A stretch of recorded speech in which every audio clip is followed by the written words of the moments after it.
Hello, everyone. If you're just joining, we're going to start in a few minutes, allowing folks to come into this space virtually in a good way, and we'll launch our webinar in about 1 minute.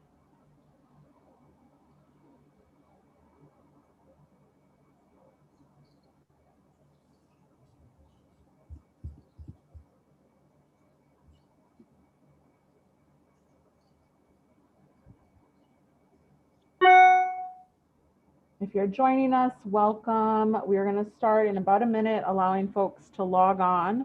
If you haven't already, please grab some water, some tea, something nourishing to drink, so you can join us and sit with us as we talk about Indigenomics. And so we're just going to allow a few more seconds for folks to log on, as well as both on our Zoom platform, as well as our Facebook and YouTube Live.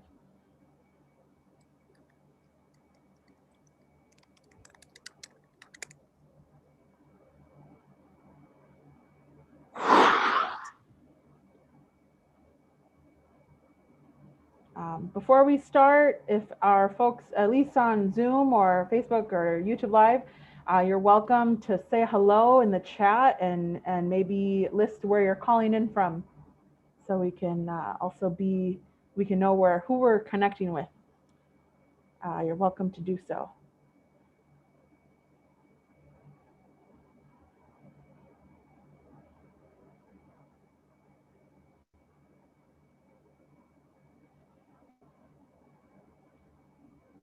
All right.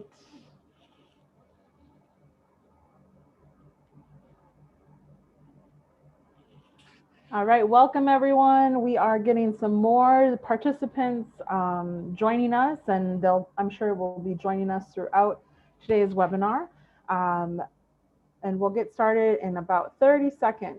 So if you haven't already, grab some tea, grab some coffee, grab some water, use the restroom, and we'll start in shortly.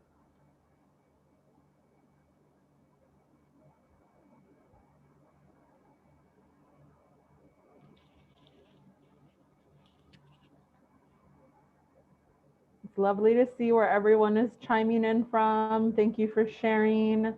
We're seeing a lot of familiar faces, some new ones from all over. Thank you for joining us.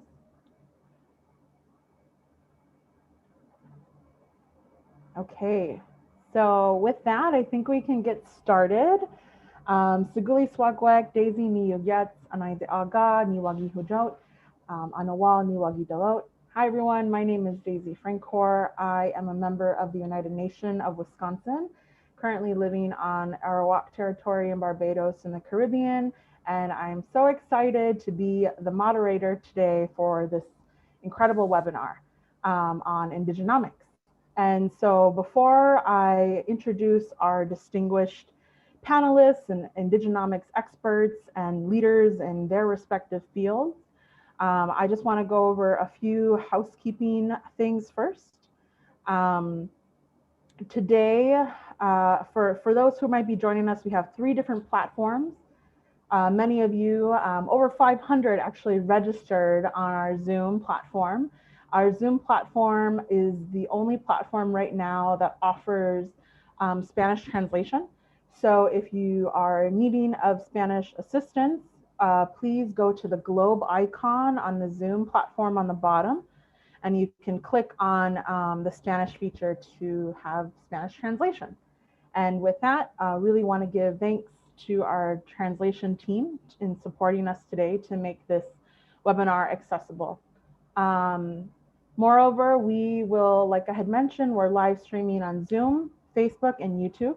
This webinar will be recorded and available on all 3 platforms following the conclusion of this live webinar. And lastly, we will, as before I go into the agenda, we will have a Q&A session at the end. And so on any of the platforms, if you're on Zoom, there is a Q&A feature. Please feel free to use that. If you're on Facebook or YouTube Live, please comment your questions and we'll do our best to track them and answer them as we can. So again, thank you for joining us. If you're just joining us, we are starting our Indigenomics webinar. And so before I introduce the speakers, I just want to share a little bit about cultural survival. Cultural survival is a nearly 50-year-old NGO and Indigenous-led nonprofit. We are based in Cambridge, Massachusetts, but work globally. And we have 26 staff based in 10 countries. And our mission is that we advocate for Indigenous people's rights and supports Indigenous community self-determination, cultures, and political resilience since 1972. And we do this work through a three-pronged approach, in addition to all of our programming, is grant making, advocacy, and capacity building. And one of our program areas, or outputs rather, is our award-winning Cultural Survival Quarterly. And in our last issue, our December issue, we published the issue on Indigenomics, which is focusing on the harnessing of the power of our communities. And as many of you know, Indigenous communities, we are powerhouses of knowledge, abundance, resilience, and resources. And right now is the time to harness that power and shift the narrative of taking, exploitation, and degradation to a narrative and practice of caring, regeneration, and giving back to communities and to Mother Earth. And in this last issue, we share the stories of Indigenous entrepreneurs, experts, and leaders who are making an incredible difference in uplifting their communities on their own terms and according to Indigenous values and principles from a place of abundance. And if you haven't checked out our incredible issue on Indigenomics, please go to our website at cs.org. And before I go into briefly introducing our panelists, I just want to let folks know that this is a free webinar and we do our best to provide free programming, but if you do feel inclined to donate to our good work, you can do so at cs.org/donate. Okay, so I am so excited to present our incredible panelists. We have so many here that are coming from different walks of life, different experiences, different cultures, and will generously share so much of their knowledge and wisdom with us today. And I will give them all the opportunity to introduce themselves in their own way. But after I briefly introduce them, we will also give each panelist time to introduce themselves, present their own work. Then following that, we will go into some structured questions that we have pre-prepared for the panelists. And in closing, go through, have a Q&A session with our audience. And to close the day, we will do so with a Q&A and a prayer from our board member, Kaimana. And as we close the day in a good way, we also start it in a good way. And so with that, I want to actually lead that here with all of you and invite you all to close your eyes, open up your hearts, open up your minds, and to pray with me. Creator, we come to you to get together today humbly to thank you and give gratitude for all the blessings and abundance of gifts that you give to all of us. Creator, we want to thank you for watching over us, our families, our nations, our communities, our neighborhoods, and all of our kin, and keeping us safe and healthy during these very difficult times. Creator, we ask you to give us the strength that we need to continue to move forward each day in a good way. And Creator, we thank you for bringing everyone here today, our panelists, our teams, all of the participants and the viewers and the audience, so that we can all come together with a good mind and a good heart and move forward as one. Creator, we want to ask you to continue to watch over our communities and keep us safe during these difficult times and during this pandemic, and to reach out to those who need you and to offer your safety, your wisdom, and all of your gifts. Thank you for everything that you give us today and every day. Yawa. Thank you. Okay, so with that, so grateful you're all here with us. And I'm going to introduce our panelists. so we have 4 incredible Indigenomics speakers, leaders, experts with us today. And they are Carol Ann Hilton, who is of the Heshquat First Nations in Canada on Vancouver Island. And she is the CEO and founder of the Indigenomics Institute and the Global Center for Indigenomics. She is a dynamic national Indigenous business leader, author, speaker, and senior advisor with an MBA from the University of Hertfordshire, England.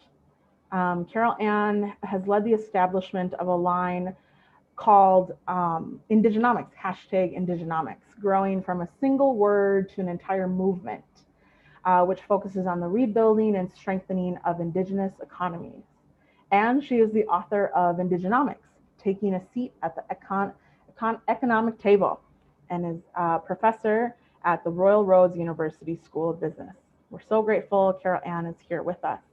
And joining her is Paul Lessert of the Carrier First Nation, and belongs to, or sorry, he's of the Nadle Wuten Band and belongs to the Carrier First Nation in northern British Columbia. He has served as the provincial CEO and British Columbia Association of Aboriginal Friendship Centers for over 2 decades.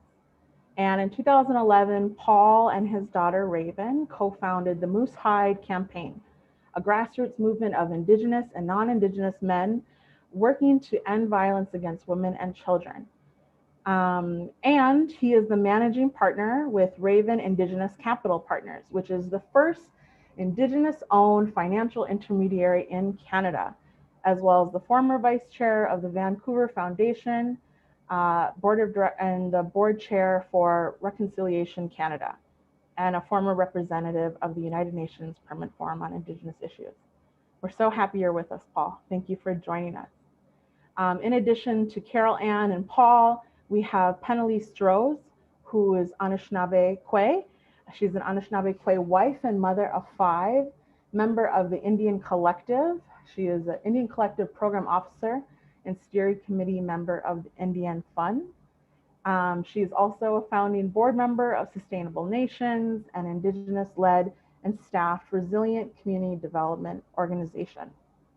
She has worked in the Indigenous environmental and resilient development field for over 20 years with the vision of redeveloping our ecologically, culturally, and economically thriving Indigenous nations.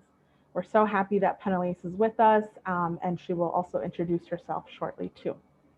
And lastly, to join us is Kaimana Bakarsi, who is Kanaka, Hawaii, who currently lives on the island of Hawaii where the slopes of Mauna Kea and Mauna Loa meet and greets the morning sun.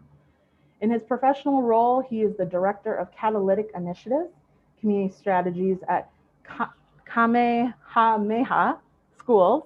Sorry if I butchered that, Kaimana. And like many, he wears many hats. He is an ocean voyager and has over 2 decades of experience working in radio and visual media, hosting and programming a Hawaiian radio show, and a founding member of Indigenous Rights Radio here at Cultural Survival. Kaimana sits on the board of directors for Cultural Survival, the Cultural Conservancy, and a few other boards. And he serves as the Hawaii Island representative of the State Board of Education. And so I know I wasn't able to share everything about all the many hats and responsibilities and circles that all these panelists come from.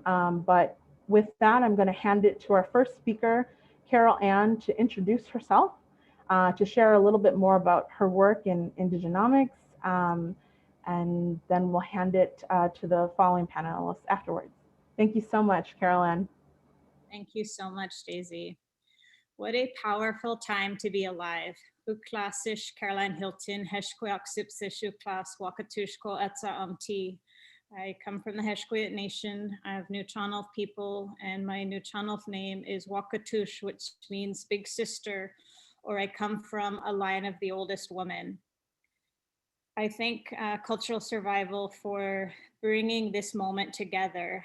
I thank paying attention to our resilience. And I wanted to say that it was quite amazing to see where everybody was from in the side chat here. And I wanted to say that this moment has been brought together because of the original songs and the ceremonies, dances, place names, and languages that have allowed the continuation of our Indigenous reality over thousands of years. I see the ceremony in you. I am the first generation out of residential school here in Canada. My grandchildren will be the 7th generation since the establishment of the Indian Act and the disruption to Indigenous reality into my timeline of who I am, my people are across time. What a powerful depiction of an expression of resilience. I am of the mind that Indigenomics found me and wanted to become Indigenomics. Indigenomics is essentially a manifestation of the expression of our Indigenous resilience. It is a tool to express we are a powerful people.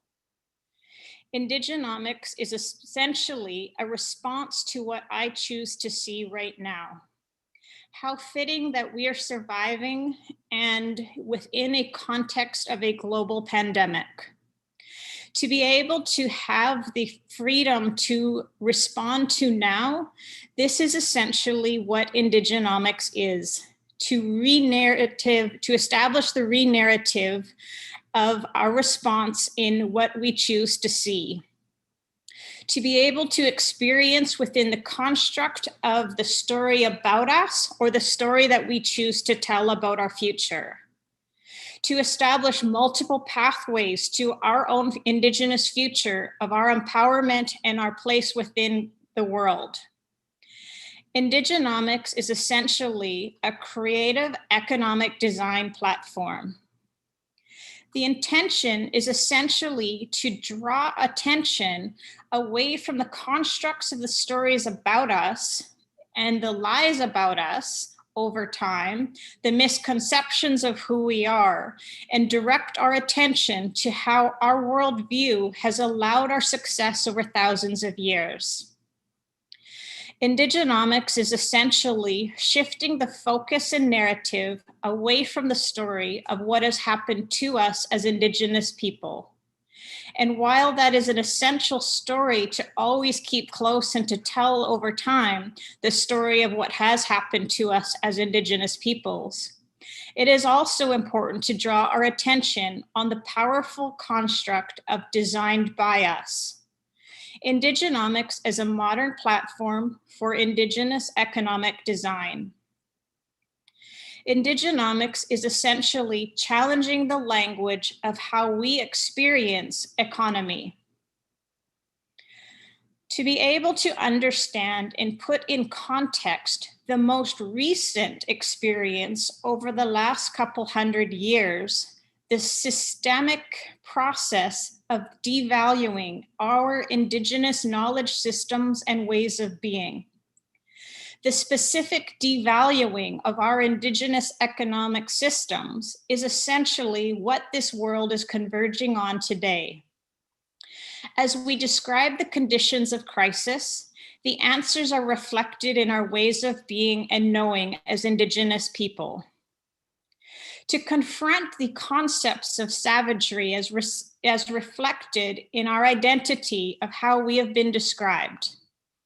Whereas our descriptions of ourselves are much more expansive, embedded in ways that we are able to see each other in our own modernity. Our ability to see each other today, to be able to bring together clear conceptions of what is the values of Indigenous economic knowledge today. To confront the concepts of savagery as being defined within our experience over hundreds of years is to choose a pathway of Indigenous economic freedom, to unleash the language structures which have defined us. My work in the Indigenomics Institute today is establishing an Indigenomics Economic Freedom Index to establish the metrics and understanding and interrelationship between the structures of money, our financial relationships, and our ability to look at modern investability into our economies today. What has been important to me here in the Canadian context is to evolve or establish the pathway to future pace the requirement of Indigenous economic success to Canada's national economic success. The Indigenomics Institute facilitated the construct of a $100 billion national Indigenous economy, essentially future pacing our economic reality. To be able to understand the freedom to future pace and establish the requirement that our economic success as Indigenous peoples is now essential to national identity. My work currently is expanding into the global field and looking at the establishment of a global Indigenomics center to look at two core functions: to expand the concept of market and return to Indigenous reality, where we are able to facilitate our natural neural network of entrepreneurship and economy in a global setting, to redefine market from the externalized concept of something that is happening outside that we have no control over, to building market and returning to relational economics. The second core function of the Global Center for Indigenomics is to establish the concept of an I-70, to bring the largest Indigenous-based populations leadership to convene on money, meaning, and metrics of Indigenous economy in a global setting. There are multiple pathways to our success. This is Indigenous economic futurism. To structure the language of our economic success, this is essentially Indigenomics. Thank you for all of you for attending this, and thank each one of you for the leadership of paying attention to the concept of Indigenomics and what it needs to be. Indigenomics is a tool to shape our meaning, to shape our abundance, and to shape our experience of our own future. That is the task of now. Who wants to play Indigenomics? Thank you. Thank you so much, Carol-Ann. Wow, I'm just absorbing all the wisdom that you just shared with us. And so with that, I'm going to hand it to Paul, our next panelist, who will introduce himself and share a little bit more about his work in Indigenomics as well. You have the floor, Paul. Thank you. Merci, Daisy, Snachalia. Today's Su'udzin, my heart is so full of love and excitement. Today, thank you to Agnes as well for all of the organizing and certainly to Cultural Survival Quarterly for the recent article and all of your work in helping to bring that knowledge together and to share that good medicine. I'm so honored to be here on this panel with each of you. And I just wanted to share a few words in my carrier language. By way of introduction, Paul Lessert Satni, Gilam Gilo Satni, Mark Spa, Maryland Slu Nasal Deachatzian, Sophie Keratlo Alu, Sagana Laxiliu, Injan Yankaktane Keoch, Tebesna Chalia, Injan Songis, Khan Esquimalt Keoch. So my name is Paul Lessert. My traditional name is Gilam Gilo. My mom and dad is Mark and Marilyn Lessert. I come from the Carrier First Nation in north central British Columbia, which is on the northwest coast of Canada. I'm a member of the Caribou clan. We have a matrilineal society, so I acknowledge my mother and her mother and her mother, all the way back to my first mother, who is Mother Earth. And I give my gratitude to all of them for my life. I am joining you from the unceded territories of the Lekwungen speaking people, the Songhees and Esquimalt First Nations, which is on Vancouver Island, the southwest coast of British Columbia, Canada. I acknowledge each and every person that is here and watching. Thank you for taking the time to be here, and I acknowledge your ancestors. The way the pandemic is affecting me and my mental health or emotional challenge of choice is, or not choice of what's I'm present to is anxiety. The pandemic has made that happen for me, especially as it relates to the threats to our elders and our so precious ones. And just to share that the medicine that's been working for me is to sing our songs, and especially our calling in songs, our mothers.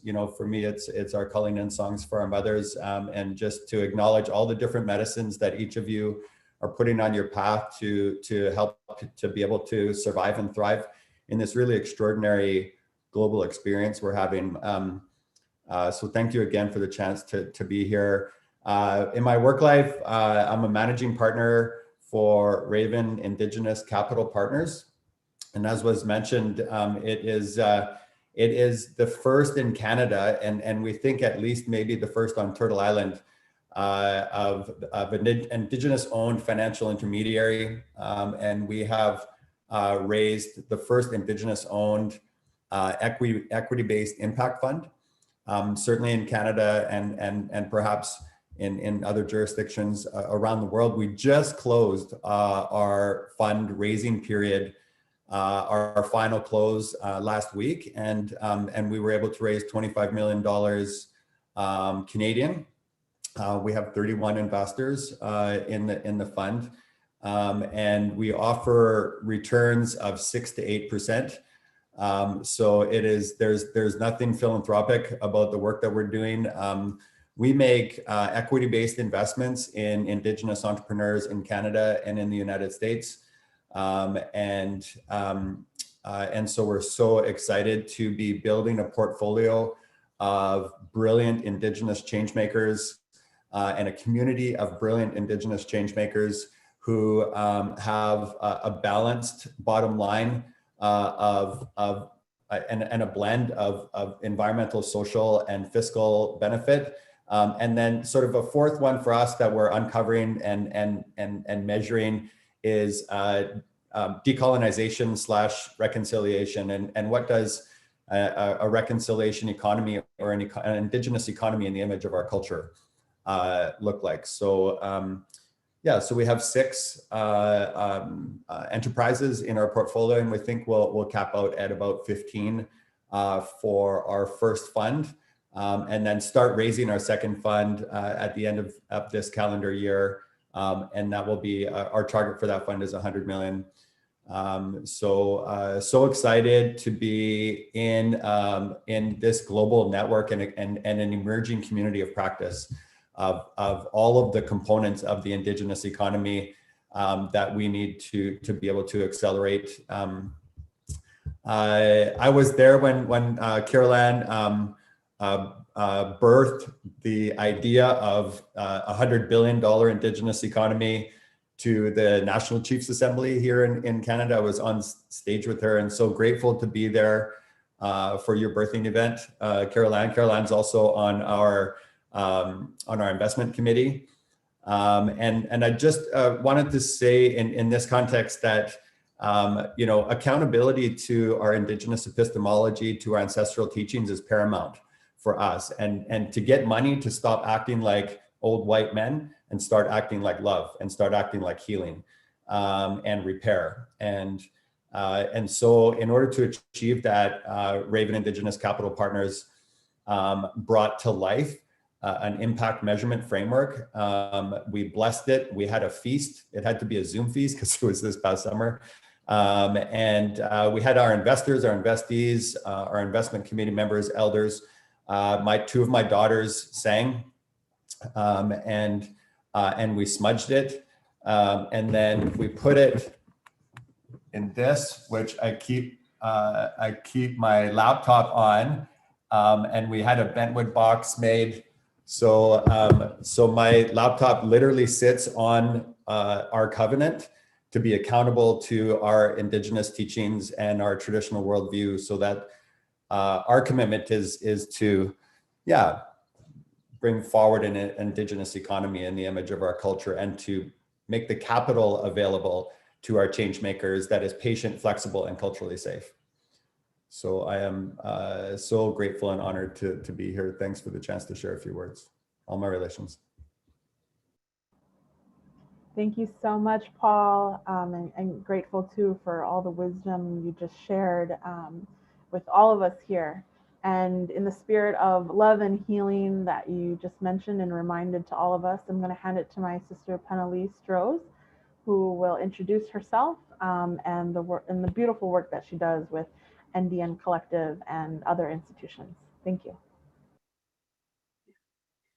Thank you so much, Daisy, and thank you, everybody. It's wonderful to be on a panel with just so many beautiful, like-minded people and spirits, and to again see the folks that are joining us from all over the world. That's amazing.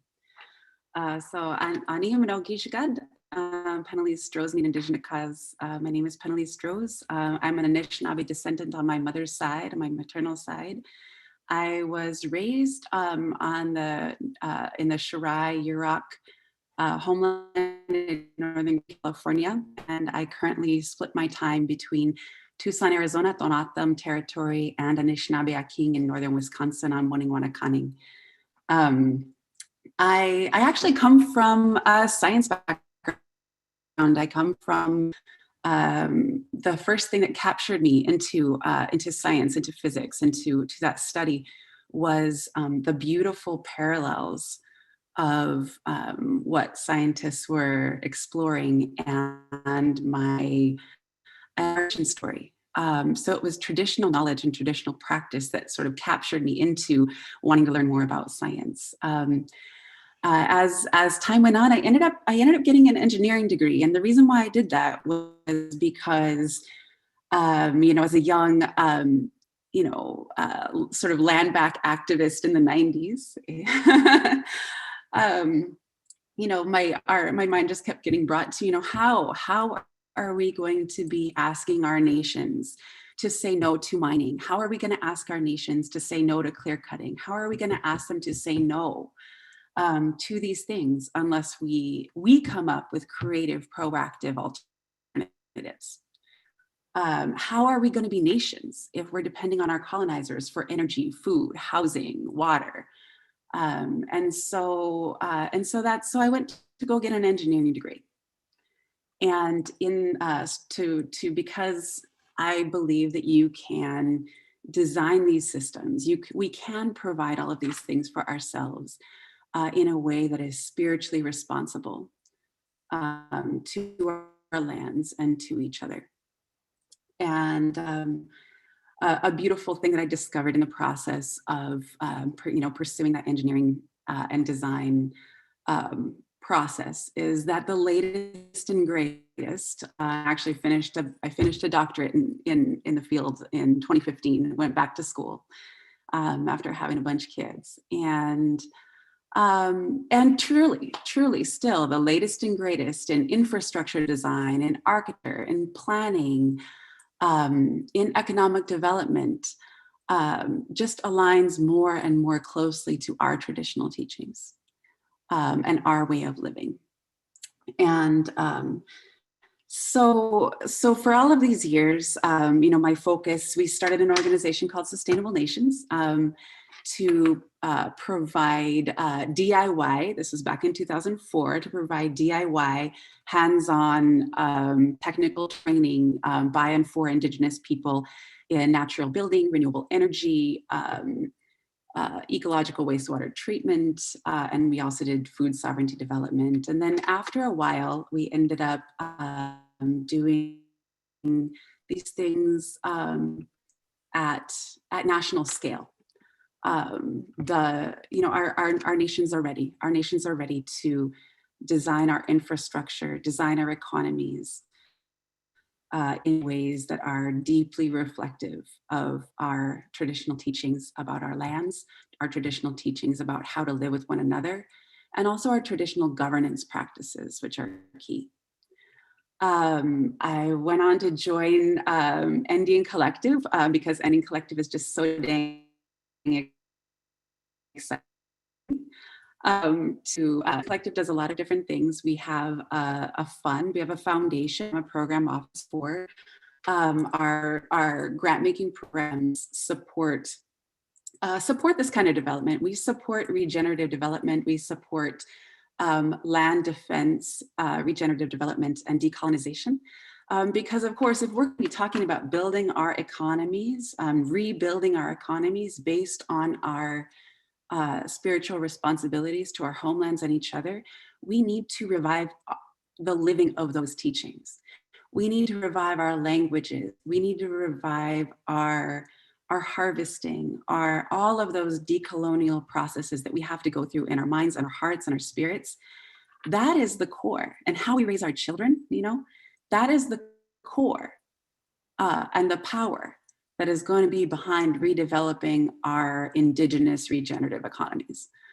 So we have a foundation that gives grants to support these things. We also have a fund, which, Paul, I'm really looking forward to talking to all of my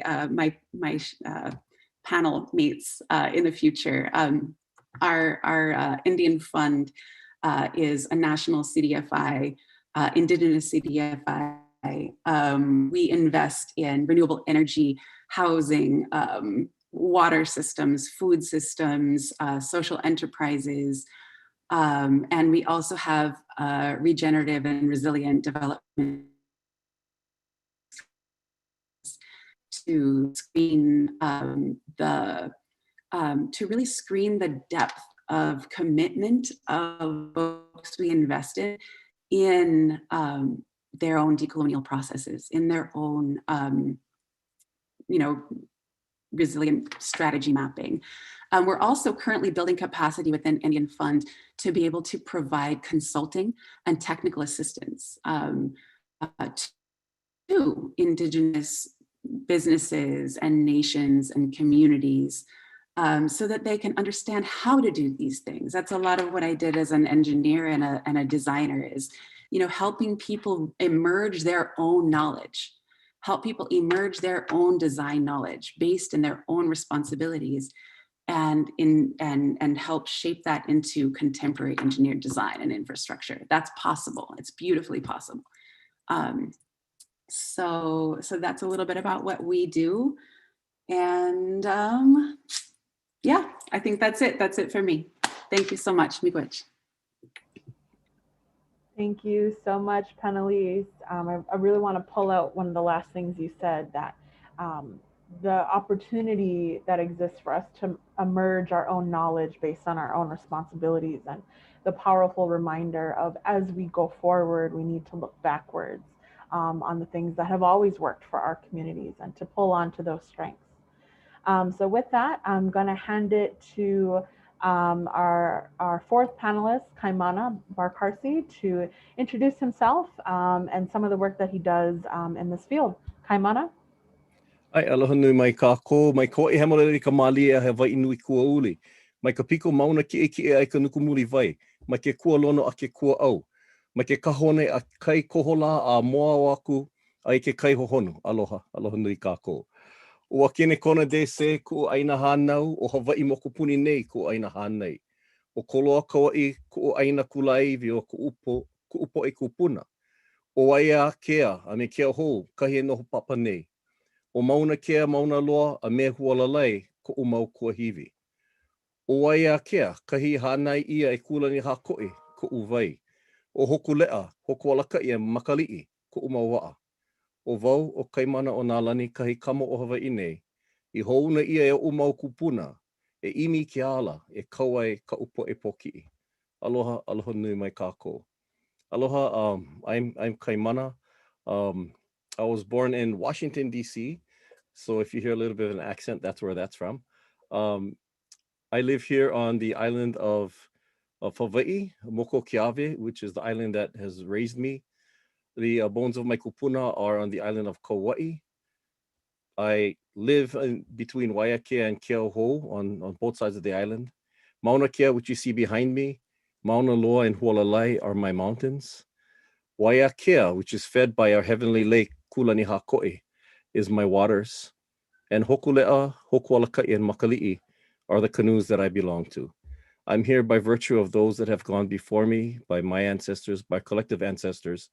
And here, my simple purpose in life is to widen the paths for those that will come after us. So greetings from those standing behind me to those standing behind you. Aloha, everyone. I'm so humbled to hear from my fellow panelists that have gone before me, so much knowledge and so much opportunities. And there's so much synergies that I'm also looking forward, as Panelists said, to connecting offline. Here in Hawaii, we have a bunch of native-led impact investment opportunities that are coming online and will be a game changer for our people as well. And so I look forward to synergizing all of our efforts with efforts across our native world. I was asked to share a little bit about the intersection of Indigenomics with native worldviews and traditions. I had to remember what economics really meant, so I had to go look it up, and really doesn't apply to us. We use the term Kanakonomics at times here in Hawaii. There's like Indigenomics, people might have slightly different ideas as to what the real definitions are, but for us, it's not so much as a definition in and of itself, but it's more of an indicator in a difference of beliefs, in values, and in our worldviews.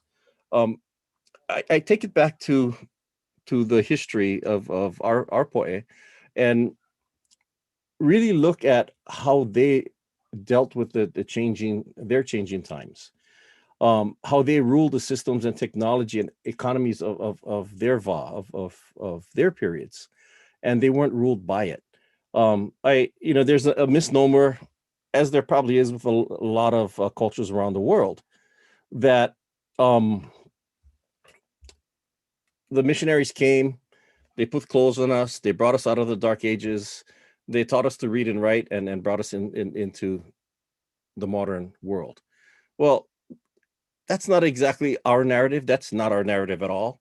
It is true that the missionaries did introduce reading and writing and certain constructs to us, but it was our chiefs, our elders, our kupuna that took that and ruled it. They prioritized it and saw it as a way to move our people and our education forward. In doing so, at one point in time, we had 95% literacy across our entire nation. We had an educational system where there's more books written in our native language than there were in Old English. Hawaiian was the language. Olelo Hawaii was the language of our people, of commerce, of religion, of education, in everyday lives, spoken by everyone, native and non-native alike. And by virtue of that, so was our evolving economy. It was a system that was so strong that it took American businessmen with the force of the Marines to overthrow our queen and topple our nation. But we are still here. We are strong. We have the experiences, the ancestral knowledge, and the mana of those that have gone before us to be able to reestablish our language, reinvigorate our culture, reclaim our aina, our land, and reclaim our place in the leading economies of this land that we stand in and live in and die in. And we can rise up as a force again.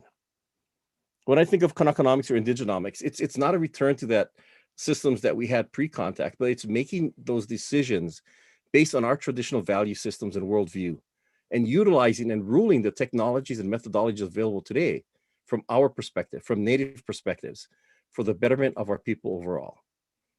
Our ancestors were not faced with the same economic situations that we are, so we need new solutions.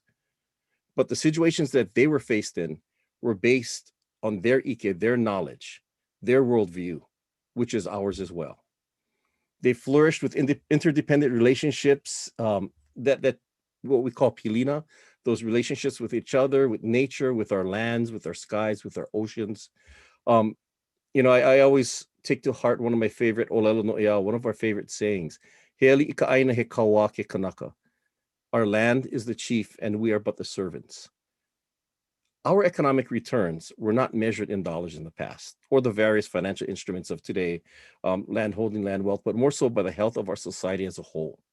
And that includes not just the people, but our lands, our rivers, our oceans, and all beings that traversed all these various realms. We need to change the way we speak, the way we act. We're trained in today's society to translate practically everything into dollars spent or dollars saved. Time is money. We hear that all the time. And while it's an important necessity in this modern age, we can't forget that's a piece of the larger story, of our larger story. We have strong non-financial economies.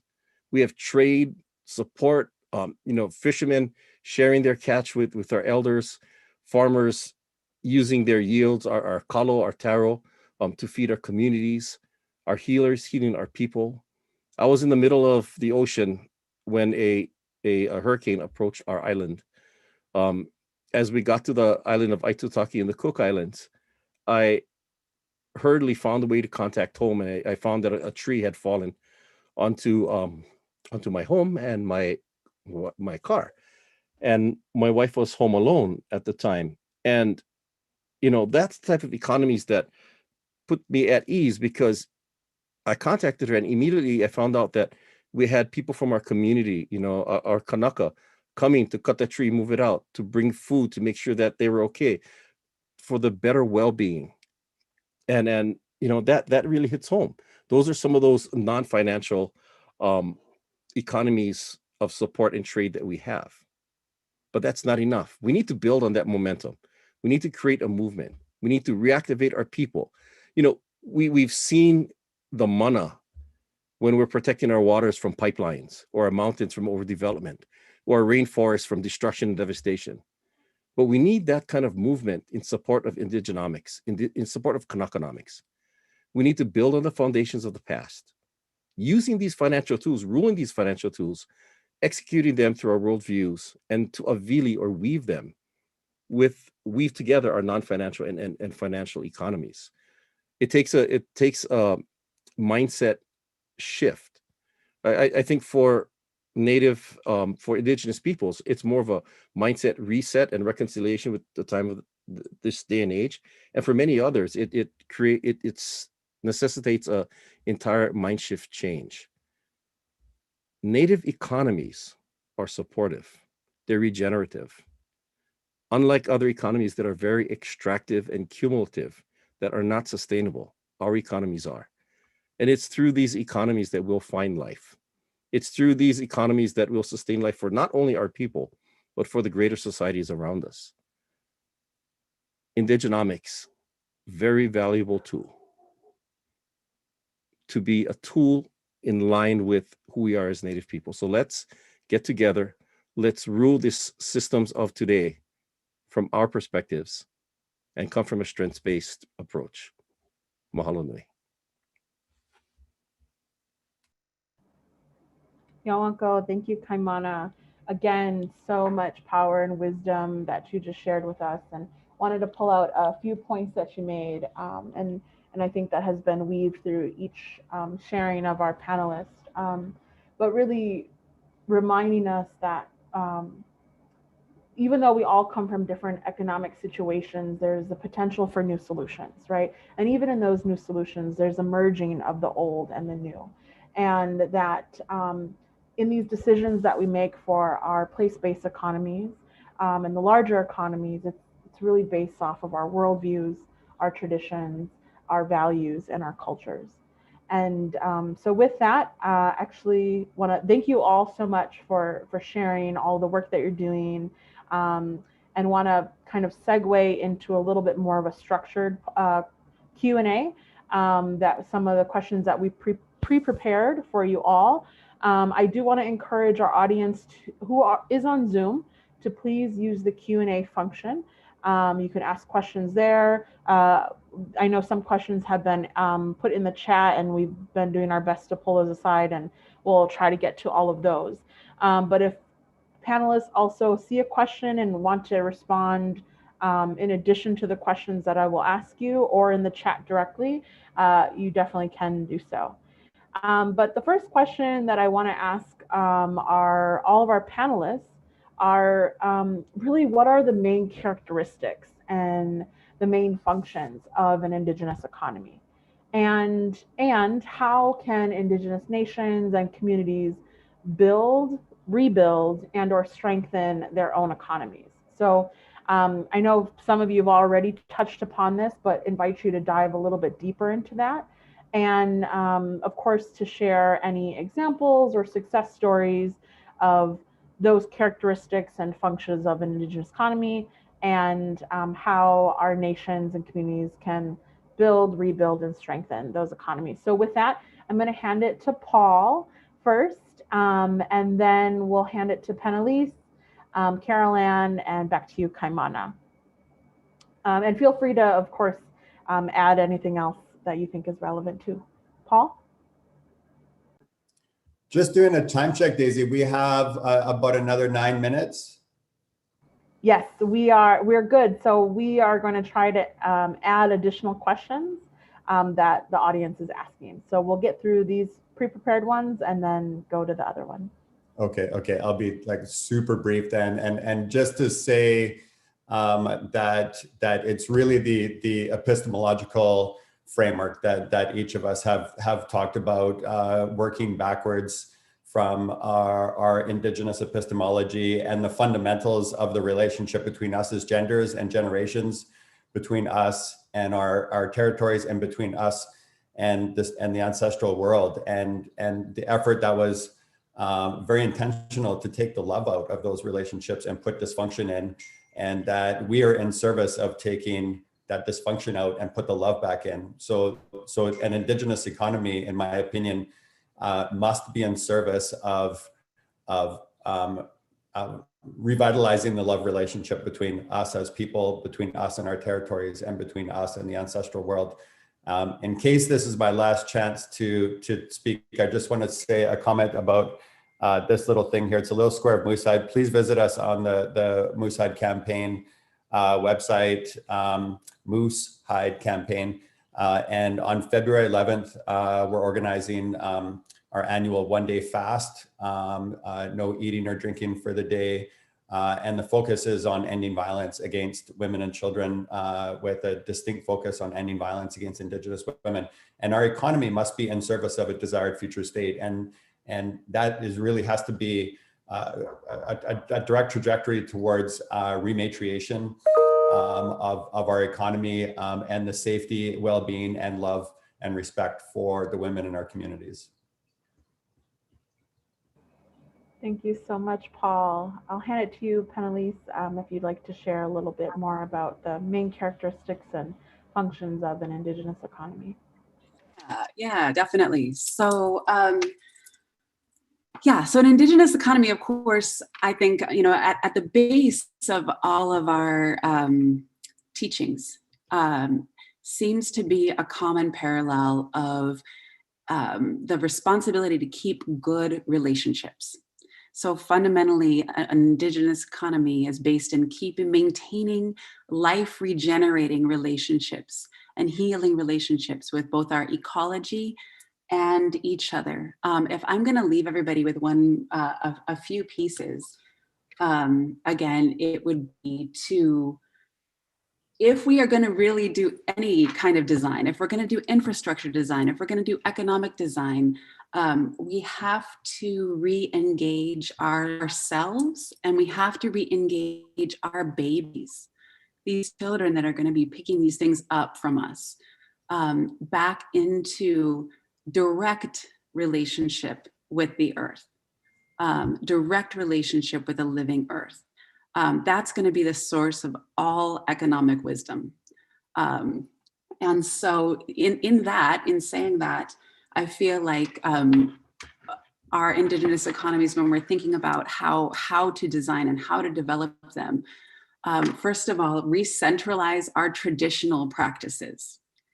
That's going to be core to our souls, to our hearts, to everything that's provided for us. So re-centralize our traditional practices of providing for ourselves. Re-centralize our practical needs, housing, food, energy, water, art. Re-centralize those practical needs. Begin bioregionally, look to our lands and our people with creativity and love, and work from that centralized place. And then finally, governance is so critical.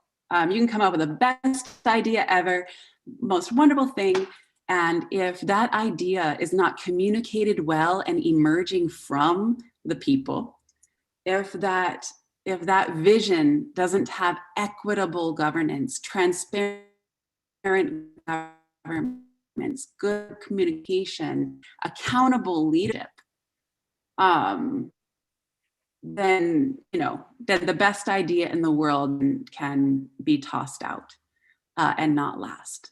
So those are the things that I would recommend folks take a look at in terms of designing and creating new economies based on our spiritual values.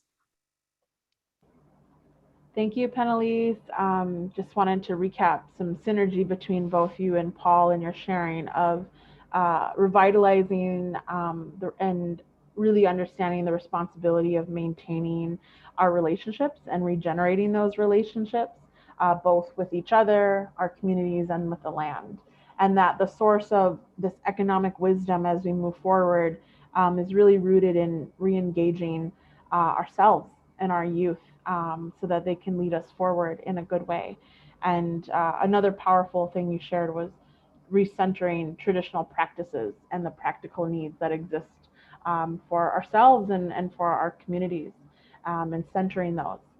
So thank you so much for sharing that. And with that, I'm going to hand it to Carol Ann Hilton to share some of her brilliance and wisdoms on the main characteristics and functionalities of Indigenomics. Thank you so kindly, and I feel like I could just keep listening to my fellow panelists here. What is important to me in describing the main characteristics is that we are able to center our modern Indigenous economy across time. So centering it across time of who we are and who we will be within the future. In my work, I describe Indigenomics as the relational economy of what we are moving towards, and that the Indigenous economy is the original social economy. What is important to me in describing the main characteristics of an Indigenous economy is an expansive concept of our understanding of the wholeness of reality. And by the wholeness of reality, I refer to not the constructs of how we are told, for a lack of a better metaphor, that the earth is flat. We know in Indigenous reality that kind of metaphysical essence of the nature of reality. And that is how we are centered across time of who we are as people. And we're centered within that, within our ceremonies. And that is the constant that the world is looking for. So to understand that constants of what we bring in Indigenous worldview, what we are currently experiencing is a convergence on meaning. And meaning has been shaped for us. It's been shaped for us through colonialism. It's been shaped for us through religion. It's been shaped for us through war and through poverty.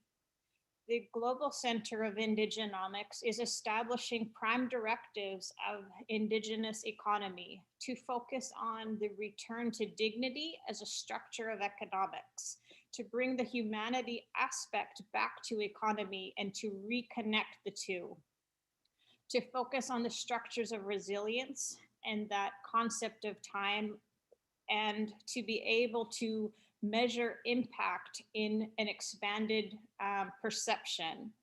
And then lastly, to increase the structures of responsibility and to look at the multi-generational aspects of our economy today.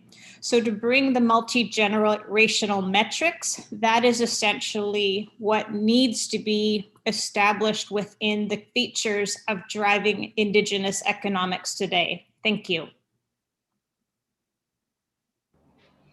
Thank you, Carol Ann. And again, so much power coming from your perspective and your worldview and your experience. One thing that really stuck out to me when you were talking is really how when we look at our modern economy, we have to center it across time of both who we are and who we will be and where we're going. And that's so important to understand that our cultures, our worldviews, our experiences, and our identities, it operates on a continuum. And to be conscious of that as we continue to evolve and develop and sustain our communities and our economies. There was so much more that you shared that I couldn't even keep up with, but thank goodness this webinar is recorded and we can all go back to it. But another thing that I really appreciated was as you spoke to metrics, right? As we're thinking about economies which are always being developed continuously, is that it needs to be to use multi-generational metrics.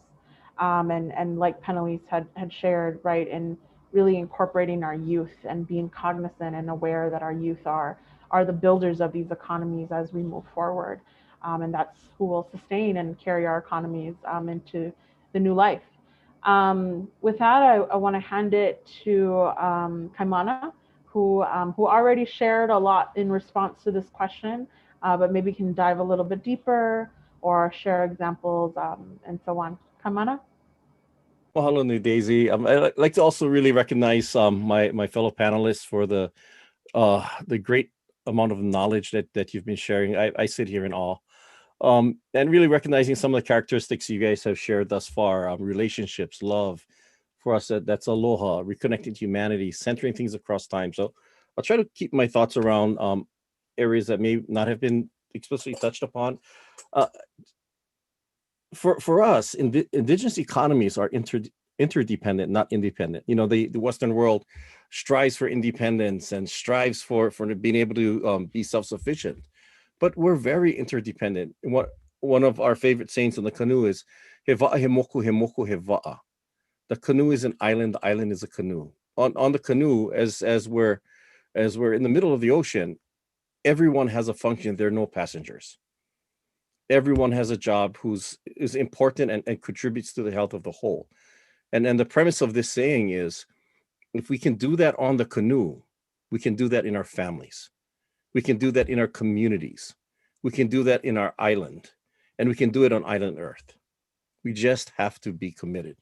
We have to understand that in indigenous economies, there's a power dynamic there.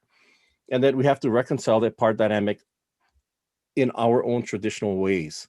And with that power comes responsibilities. It's understanding that the implications of our actions have implications. Our actions as a whole, our actions as individuals, not just the big decisions, but each and every day. One of my favorite sayings from a talk was changing the ono. Ono is the flavor or the taste. We need to change the taste of our own people to get them back to the taste of the past, as well as the taste of others. What is it that we're consuming in this modern economy, and why? How can we change that to a more sustainable and interdependent narrative? It's about extending the power and influence of mindset change past our communities. And it's also understanding that everything that we do every day has implications. I think this time of COVID, it's been devastating for many Native communities around the world we've already been marginalized in many ways. But it's also an opportunity. It's also an opportunity to change the norm. You know, a lot of people want to get back to the normal. Well, we need a new normal. The old normal was not beneficial to us. We need to understand the new normal. And there's so much benefit that has come out of this time. Our systems of exchange, our economies of sharing and caring are rising back up to the forefront. So let's take this time. Let's build our indigenous economies. Let's take hold of Indigenomics, Kanakonomics. Let's push our worldview forward. And I think those are the characteristics that we need to see in our indigenous economies.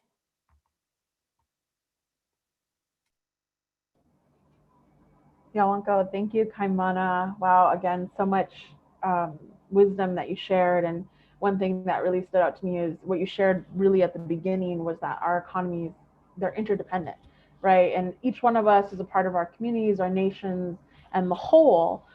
We all have a responsibility in ensuring the well-being of the collective. And that's really what indigenous economies are about. It's supporting the collective ecosystem of people, flora, fauna, our animal, all of our kin, right? And making sure that there's balance and alignment with natural law. And so just really appreciative to everyone for sharing all of that wisdom. And again, I'm definitely going to need to go back and rewatch this and take some better notes. But with that, I want to segue into the next question. And there's a lot of questions that are being shared in the chat. Thank you all. Feel free to add more, and we will do our best to get through most of them. But one question that I want to ask that's really paired with some comments that were made in the chat, around currency is, a lot of our economies, they're place-based and they're rooted in our traditions and our cultures, but there's also many mixed economies, right? Some indigenous economies still use their traditional currency, some use mixed forms of currency, monetary and not. And one thing that we talk a lot about here at CS is abundance and really a gifting economy, right? And that through our executive director, she's shared that a gifting economy is giving from a place of abundance and an intention, whereas a money economy is coming from a place of scarcity, where scarcity is inherent and embedded in the money economy. But recognizing that we are contemporary people and that a lot of us, we live in two worlds. And so as we navigate both our traditional ways of being and knowing, the new ways of being and knowing that we've evolved with over time, and we talk about currency and exchange, I'd like to just open that up for the panelists to share some of their thoughts on what exchange and currency looks like and could look like for our communities as we think about sustainability and regeneration, and really even more broadly how our nations and communities and our economies are interdependent and they overlap with one another too. So it's a really broad question, but it's something that I keep seeing come up in the chat and really want to give some time and some space for folks to share more about that. So I think Panelists or not Panelists, sorry, Carol Ann may have dropped off. So if you're comfortable with it, Panelists, I'll hand it to you first to dive into whatever might feel right in responding to that. And then I'll bring it back to Kaimana, Paul, and Carol Ann if she is able to rejoin us. Just a little bit about exchange and currency, yeah. Well, like I responded to Joe, I feel like I've had this debate with friends of mine for a long time. Back in the day, we were working on just really building up and formalizing our barter economy. Because if you're from a small rural community, you have that. I was the mushroom picker, berry picker in my community, and folks would trade me for fish and deer and who knows how to weld, and who has a truck, and who knows how to fix stuff, and you all just trade and barter, and that's really lovely. Because the less cash money you have to make, the less you're in debt to that system. So that's great. However, if we're thinking about just real, truly systemic transformation within our context right now, within the context we're in right now, the way that I personally feel about it that I shared in the chat is cash money is just cash money. Cash money is just cash money. And, you can have whatever kind of economic system you want, but what really is going to make the difference is going to be the values that guide that system.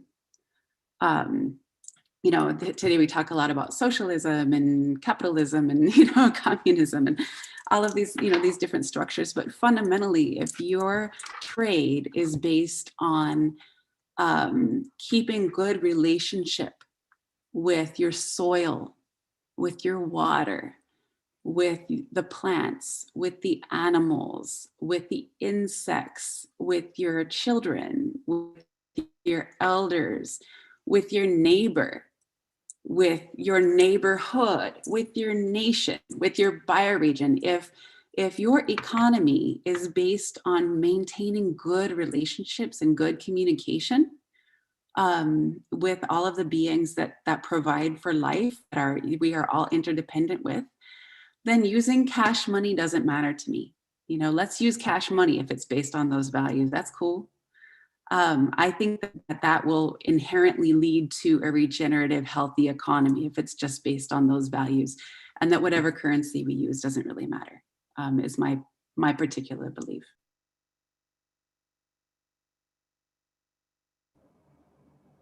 Thank you, Panelists. I just wanted to remind or pull out an earlier point that you shared, that all of our economic situations are different, right? And so, and as we move forward, what's really important are the values that are going to guide us in building and rebuilding these systems, merging the old and the new. And I think also just really the importance of self-determination, right? And so for one nation, one community, one neighborhood, right, that economy might be different because those needs are different. And therefore their choices and how they engage with these problems might vary from one to the next. And so it's really important for us to remember the power and the importance and the significance of self-determination and using a rights-based approach as we think about the collective, right, the well-being of the collective. So with that, I will hand it, who spoke already much about this, to Kaimana to share some more wisdom with us, please. Mahalo, mahalo, Panelists. That was so beautiful. I really don't have all that much more to add. It really is the units that we measure our economies by are less important than what we use them to measure. You know, it's these units of aloha, of caring, of trading. But make no mistake, it is a necessary tool. Whether we're counting in dollars, US or Canadian, in yen, in pesos, or whatnot, it is definitely a necessary unit that we need to use to reconcile, because we're not always able to barter and trade with some of our most marginalized a little further away.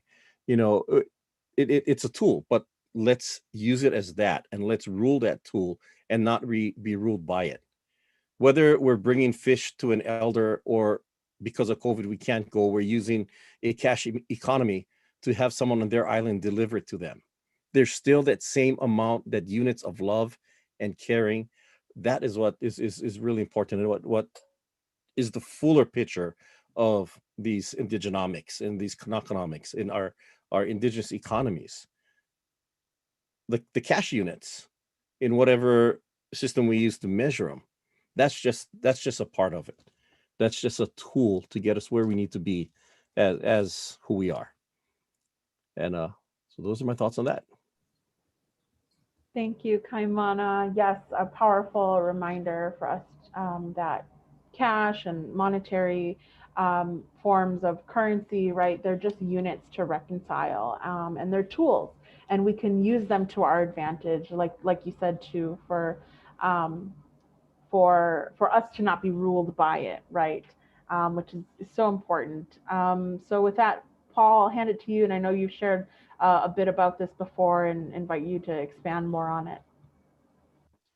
Just also grateful for the last two sharings, all of the good medicine. I just a thought about, so we brought forward something called the Fireweed Fellowship, and it's an Indigenous accelerator for Indigenous entrepreneurs here in Canada. And our first cohort is just in the first few months. It's all Indigenous women and non-binary folks, and almost all Indigenous women and non-binary instructors. And it's so beautiful to center rematriation in our thinking, of working back towards an Indigenous economy in the image of our culture. What does that mean for us? But we've really spent so much time on, and I don't know if this is the right way to say it, but the trauma of money. and unpacking the intergenerational trauma relationship that we have with money. And so I want to actually take the conversation back to what I think is a necessary precursor to the rematriation, the reconciliation of our traditional epistemology with the way that we think about and relate to money. And that is, and we've spent a lot of time, you know, centering ourselves and being present to the complex relationship that we have with money and notions of wealth.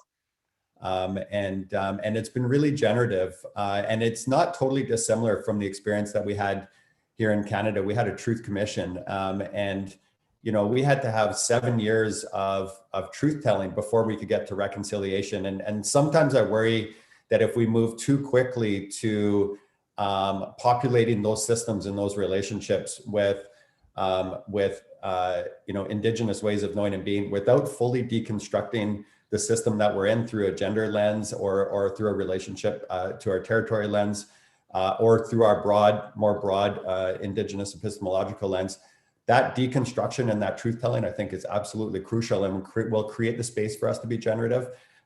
Because to Kamana's point, you know, some of what we're doing is you know, reflective and very aligned with, you know, pre-contact practices, and some of what we're doing is brand new and generative. And you know, our cultures have always been you know, massively adaptable, and I think generative on an ongoing basis. And we have a really complicated and integrated set of challenges we're facing as Indigenous people and as human beings. And you know, to that point, the last thing I say, and this is also not always a popular perspective, is in my opinion, we need an avalanche of investment capital into solutions in the Indigenous space. We need a ton of money from the investment world to flow towards solutions in the Indigenous space. That's defined by our people that have the kind of outcomes that Panelists has talked about, that are in the service of those relationships and strengthen those relationships. And that can look like social impact bonds. That can look like community-driven outcomes contracts. You can see some of the theory design that we've been doing for community-driven outcomes contracts. But if we're going to make a dent in the trajectory that we're headed on as a global society, it is Indigenous approaches to the economy and economies in the image of our culture that's rooted on our epistemology that is the pathway forward. But we won't be able to do it unless we at scale and very, very large portions of the economy facilitated by investment are diverted as quickly as possible. And so that's a huge challenge that we have, because there are not pathways and or products that are big enough and facilitative enough. And so this is why the capacity building piece is so important to activate as many of our own leaders at every level, in a governance level, and in the academy, our traditionalists, to be able to be part of this transition and transformation and more metamorphosis of the way the economy functions, and the flow of capital towards Indigenous solutions in the Indigenous space as defined by our people, for me is one of the most strategically valuable and urgent strategies that we can and need to undertake. So I'm grateful for the connections that we're making. I feel like we're breathing life into and accelerating this network and all of our relationships. And yeah, I'm just very, very, my heart is overflowing with gratitude for these moments and the words that are being shared. Yalanko, thank you, Paul. Just wanting to pull out some really important points that you shared. I mean, all of it was important, but some things that really resonated with me, and I'm sure the rest of our audience, is the importance of centering rematriation in our thinking and in our actions as we're thinking of building and rebuilding our economies, and that recognizing that money and the monetary system has had a huge impact on our communities and our nations, and that we really need to recognize, understand, and unpack that past and that relationship. And as we move forward, finding ways to center love and healing, and that speaking truth to power is a huge part of what regeneration looks like, especially in a contemporary way as we move forward. And really pulling up the point of the immense need there is of an avalanche of resources and support for Indigenous communities, Indigenous economies, self-determination, all of that. And as we're thinking about transition, we're thinking about transformation, especially in the Western world with all the politics that we've experienced here in the States and Canada, and all over the world, really is this need for anew, to breathe in anew. And to do so, it's one way is through Indigenous leadership, and that we need to invest in Indigenous leadership, Indigenous capacity, so that we can build and follow this leadership and this wisdom to guide us into the future in a good way, which is very much rooted in the old and in the past. So we have about 9 minutes left. I don't know if Carol Ann is back with us. She had some internet issues. But with that, I think we have room for one more question, and my apologies. There's so many incredible questions and we can't get through them all, but I do invite our panelists, if they do feel comfortable in sharing their contact information in the chat, which I think they have done so already, you can email them or connect with them directly to answer some of these questions. But the last question I want to ask is, was asked from our audience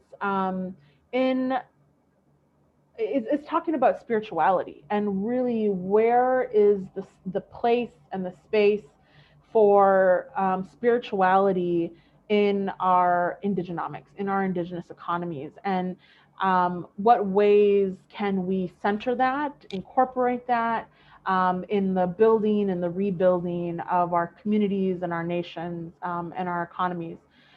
So with that, I'll hand it to Kaimana, Paul, and Panelists to then close us out. And then we'll close with a closing prayer at the end of our session. Kaimana? Mahalo. For me, the answer is quite simple. Spirituality is in everything that we do, every single facet. You know, the separation of church and state is such a Western construct. For us, it's inherent. It's a part of who we are, or part of what we are. It doesn't feel like it, but you know, when you're spending money, there's a spiritual connection, but we're not thinking of it right then and there because it's inherent in who we are and what makes us and what drives us to do the things that we do. It's not something that we necessarily have to call out every single moment, but spirituality is just simply a part of us. So it will be a part of Indigenomics. It may not be outwardly apparent to everyone, but you know, we have the trust that that's a big part in driving decisions, in driving opportunities, and our ancestors guide us constantly. So it's a big part of us. Mahalo.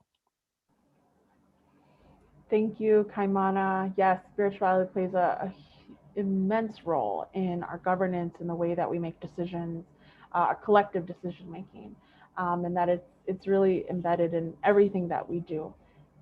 So with that, I'll hand it to you, Panelists, to share your thoughts on spirituality and economies. Yeah, I mean, Kaimana just kind of said it there. Yeah, I mean, as a designer, as an engineering designer, as a community planner, myself, I'm going to take what Kaimana said, I'm going to apply it on a really sort of practical level. When I work with communities or businesses or people, that is to design regenerative infrastructure or an economic strategy, right?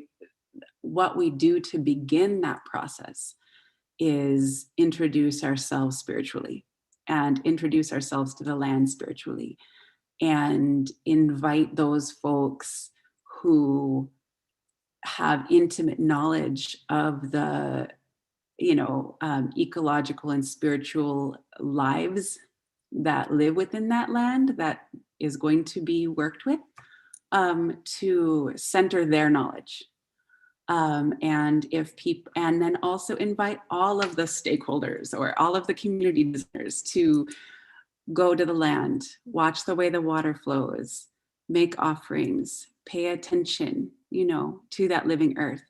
And then that is the knowledge. That is the knowledge that is going to be plugged into infrastructure design. That is the knowledge that's going to be plugged into economic visions and practices. And so that is a way that we, you know, I could go on and on and on about this, into how we do economic and infrastructure design from a spiritual place, regardless of your relationship to your tradition. Thank you, Panelists. Yes, powerful reminders of the importance of introducing ourselves and uplifting those around us who also carry a lot of wisdom, both of the land and their traditions and their cultures, and have those deep relationships. And even if we don't, that's okay, but there are others who do, and we can follow their leadership. I also wanted to pull up this really important comment that our executive director, Galina Angarova, shared, that ceremony informs actions. And that's so important as we move forward in building and rebuilding our economies, our infrastructure, designing all of those things, that ceremony and spirituality needs to be at the center. With that, Paul, I'll hand it to you to close out this discussion and share anything else you'd like.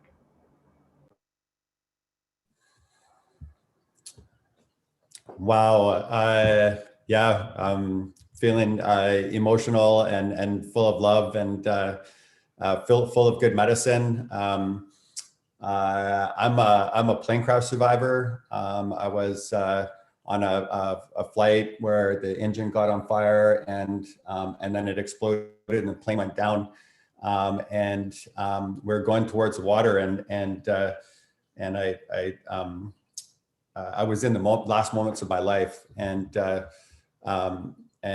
you know, the plane hit the water and the wings ripped off and like this, but the fuselage stayed together, and you know, thankfully, you know, there's injuries, but nobody passed away, and we were able to get out the escape hatch, and then just a ferry came and saved us, and just as we got the last person out, the plane completely submerged and went to the bottom of the ocean, and I had PTSD for about 6 months, and it was because of pipe ceremonies and our sweat lodges and our traditional teachings and our way of working with trauma and making ourselves whole in that 6 month period that I was able to reconnect with my spirit and understand that the trauma pushed my spirit out of my body. So it was close, but it was just hanging out, and it was a 3-day fast, no food, no water, that finally opened the door to a total reunion and reconnection between my body and my spirit, and I became present to two fundamental truths, which is that every moment that we have is precious. Every single moment that the Creator gives to us is precious, and every single person is precious, and that every part of our territories is precious. And I think that for me, that's what spirituality in this context really means, and I'm so grateful to be ending on this this notion of preciousness, and grateful to bring in some of that learning about the value proposition of what our spirituality and the practices that we have very specifically associated to that offers for our people for healing, offers to our the way that we think and feel about the economy and our collective economies, and how that can contribute to our healing for our people and the planet. Yeah, let's get at her. Absolutely, let's get at her is right. I'm so grateful for everyone for sharing all of your experience, your cultures, your worldviews with all of us today. Our panelists really generously shared so much with us, and I too am feeling so full of so much medicine, and just wanting to pull out some reminders that Paul shared with us, that healing and love and responsibilities to each other, the land and Mother Earth, is what will drive us forward as we rebuild, build, and strengthen our economies, not just Indigenous economies, but all of our economies, all of our communities, all of our relationships, and all of our kin. And that spirituality is and needs to continue to be at the center of all of that. And so, again, just super grateful to all of our panelists for coming here today to share so much. I know Carol Ann was having some connectivity issues, but also really grateful for what she could share with us. They all shared, we've shared a lot of links and contact information. So if you are interested in connecting with any of these panelists, please do.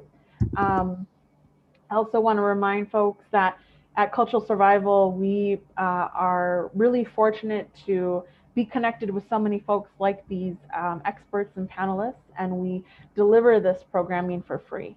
And invite you all, if you felt like you really learned something today, and in the spirit of reciprocity, if you'd like to give back, we encourage you to donate at cs.org/donate. But with that, I'm going to hand it to Kaimana to close us out in a good way, in a prayerful way, so we can all move forward from here, taking so much, learning so much, and taking all this wisdom and applying it in our daily lives. Yawanko. Kaimana? Mahalo, Daisy, and mahalo to each of you, my esteemed ohana, so knowledgeable on this panel. We'll share a quick prayer. The translation channel is in your na'au, it's in your heart. So feel the prayer. In the end, if you want to join in, the last three words will be ola, ola, ola, which means life. The first one is life for those that have gone before us. The second one is for those that walk this earth with us. And the third is for those that are yet to come. With that, e ho'omalu ka koe ka leo pule. E kia kua nā kua keo, nā oma kua kopo, nā oma kua keo. E ino mā kua kaupo e ke eki, nā po e o pio, nā po e kama o ke ia honua nei. E a kua nei mo o ke ia ene hana. E imi nā ala e ola e. E ola i ko mā kua la hue, e ola i ko mā kua poe. E ola ke ia honua ma ke ala kupono. Wo kōpū me mako ia moko e imi ana i nā ala, i moa kāka, i ike ia ma ka waihono ka na au, ke ala e kauai, i kuhi ia e nā kupuna. Wo kōpū me na po i pōpilikia, i pola mai lako, i ike lako, i hoi lako, i ka ike o ko lako po e kupuna, a ma leila no ke ala e pono ai. Me ia manao, me mau manao, e ia no ka leo pule e kau ia, a lele vale aku. Ola, ola, ola. Mahalo. Mahalo. Yawanko. Thank you, Kaimana, and thank you all for attending. We will post this recorded webinar on all of our platforms, Facebook, YouTube, and our website. Thank you all for joining us and wishing you all a good day.